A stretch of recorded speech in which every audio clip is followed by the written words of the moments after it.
औलिया बाजार नई बनी सड़क 15 दिन में ही टूटी गड्ढों से हादसे, लोगों ने किया सड़क जाम। उत्तर कृष्णपुर के औलिया बाजार में राष्ट्रीय राजमार्ग निर्माण के 15 दिन के भीतर ही सड़क पर गड्ढे बनने लगे।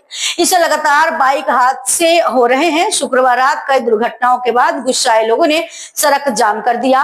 मौके पर पहुंचे NSIDCL अधिकारियों ने जल्द मरम्मत का आश्वासन दिया, तब जाकर जाम हटाया गया। आज के बिकाल तक এখানে টোটাল 8 জন বাইক অ্যাক্সিডেন্ট হয়েছে। একজন আমার ভাই, আমার আপন চাচাগর ভাই একজন। আপনারা মেডিকেল গেলে দেখতে পারবা টোটাল 8 জন ডেইলি অ্যাক্সিডেন্ট হয়। আজকে দিনও আজকে সন্ধ্যা থেকে এখন অবধি 8টা বাইক অ্যাক্সিডেন্ট হয়েছে। NSDL রাস্তা বানাইছে, এই রাস্তার কন্ডিশনটা ওটা দেখুন কিতা কন্ডিশন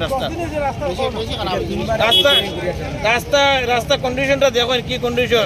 হ্যাঁ, টোটাল আজকে বিকাল থেকে এখন অবধি 8 জন মানুষ মেডিকেল কলেজ মেডিকেল কলেজে আছে অ্যাডমিট। কাজ করেন না কিতা লাগে করেন না গো, এই জায়গাটা 3বার রিপেয়ারিং করি আছে, 3বার করছে, একবারও ঠিকাইতে পারে না। যা কাজ করে তারা 3বার এটা নিয়ে আমরা সড়ক অবরোধ করছি। যত বিলে প্রশাসনে NSDL রাস্তা ঠিক করবে না, অত বিলে আমরা গাড়ি ছাড়িতাম না। মানুষ